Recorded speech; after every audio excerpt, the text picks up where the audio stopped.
बिस्मिल्लाहिर्रहमानिर्रहीम। मैं मोहम्मद वसीम, आप देख रहे हैं यूट्यूब चैनल फिश कॉटेज। आज मैं आपको स्ट्रेस के बारे में कुछ अहम जानकारी शेयर करूंगा। स्ट्रेस जो होता है ये नॉर्मली इंसानों में होता है, जिसकी वजह से उनको काफ़ी नुकसान पहुंचता है। हालांकि स्ट्रेस ये फिश के अंदर भी होता है, जिसकी वजह से इतना ज़्यादा फिश को नुकसान होता है कि वो मर भी जाती है। अगर वक्त के रहते हुए आप अपने फिश के स्ट्रेस के साइन को पहचान लेते हैं तो आप उसकी प्रॉपर केयर करते हैं और उसको बचा लेते हैं। और आज मैं आपको स्ट्रेस के बारे में ही पूरी जानकारी शेयर करूंगा। स्ट्रेस के कुछ सिम्टम्स होते हैं, जैसे कि पहला सिम्टम है अगर फिश आपकी हाँफ रही है या वो ऐसा शो कर रही है कि उसको बहुत ज़्यादा ऑक्सीजन की ज़रूरत है, तो ये एक स्ट्रेस का साइन है। और दूसरा ये कि अगर फिश आपकी कई दिनों से खाना नहीं खा रही है, आप फूड डाल रहे हैं, अच्छा भी फूड डालते हैं आप, तो भी वो नहीं खा रही है खाना, ये भी एक स्ट्रेस का साइन है।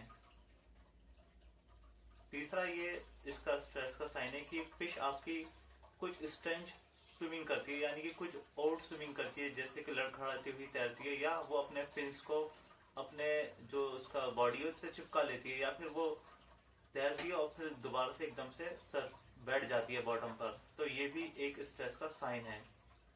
और अगर फिश आपकी उसमें जैसे फिश के अंदर फिश में कुछ नेचुरल डिसीज है, फंगस, वाइट स्पॉट्स या फिर इच, तो ये भी एक स्ट्रेस का साइन है। इसके कुछ कॉजेज होते हैं फिश में, जिससे कि आपकी जो फिश है वो स्ट्रेस में आती है। पानी की क्वालिटी का ठीक ना होना, हो सकता है कि फिश टैंक के अंदर जो उसका ऑक्सीजन का लेवल बहुत ज़्यादा डाउन हो गया हो, या उसका जो अमोनिया या नाइट्रेट है वो ज़्यादा हाई हो गया है, तो ये पानी की क्वालिटी को अफेक्ट करता है बहुत ज़्यादा। अगर आप पानी 30 से 40% तक चेंज कर लेते हैं फिश टैंक का, तो इससे पानी की जो क्वालिटी है वो इम्प्रूव हो सकती है। दूसरा कॉजेज है कि फिश टैंक में आप कोई दूसरी फिश जो है वो छोड़ते हैं, तो जो फिश है वो आपस में लड़ती हैं, और फिश में हाइडिंग स्पॉट्स भी ना होना जिसमें फिश जाकर छुप सकें, तो इस चीज का भी ध्यान रखना होता है, ख्याल रखना होता है। हो सकता है कि हार्ड फिश सॉफ्ट फिश को मार रही है, या फिर दोनों एक ही फिश हैं वो फिर भी आपस में लड़ रही हैं, तो आपको इस चीज का भी ध्यान रखना होगा कि आप जो फिश टैंक में फिश डाल रहे हैं वो आपस में जो है म्यूचुअली स्विमिंग कर रही है या नहीं कर रही। कुछ अदर भी कॉजेज होते हैं, जैसे कि फिश टैंक के अंदर कोई फिश अगर बीमार होती है तो आप उसी में ही मेडिकेशन करते हैं उस फिश का, नहीं उस फिश को एक अलग टैंक में उसका मेडिकेशन करें प्रॉपरली। क्योंकि अगर आप एक फिश का मेडिकेशन करते हैं उसी सेम टैंक में, तो जो दूसरी फिशेज हैं वो उससे अफेक्ट होती हैं और वो स्ट्रेस में जाती हैं। और जो फिश टैंक है उसके अंदर ये भी देखें कि जो फिश है उसका क्या आइडल फूड है, वो क्या खाना पसंद करती है या क्या खाना खाती है। जो वो खाना पसंद करती है उसको वो खाना आप डालें, अगर वो ज्यादा लंबे टाइम तक कोई नया फूड नहीं खाती।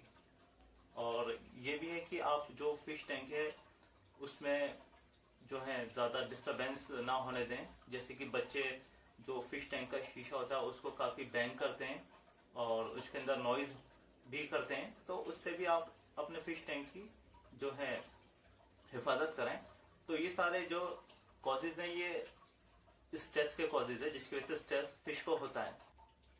जैसे कि मैंने आपको फिश के स्ट्रेस के सिम्टम्स और कॉजेज की इंफॉर्मेशन दी है, जो आपके लिए काफी फायदेमंद रहेगी, बेनिफिशियल रहेगी, जिसके जरिए से आप अपनी फिश का केयर कर सकेंगे। और इन फ्यूचर अगर आपको कोई प्रॉब्लम रहती है अपने फिश से रिलेटेड, तो आप हमसे कांटेक्ट कर सकते हैं उसके बारे में। और अगर आपको मेरी वीडियो पसंद आती है तो आप इसको लाइक, शेयर और सब्सक्राइब करें हमारे यूट्यूब चैनल को। और फ्यूचर में भी मैं कुछ इस तरह की वीडियोस अपलोड करता रहूंगा बेहतर इन्फॉर्मेशन के लिए, ताकि आप अपनी फिश का ज्यादा से ज्यादा ध्यान रख सकें, केयर कर सकें। तब तक के लिए खुदा हाफिज।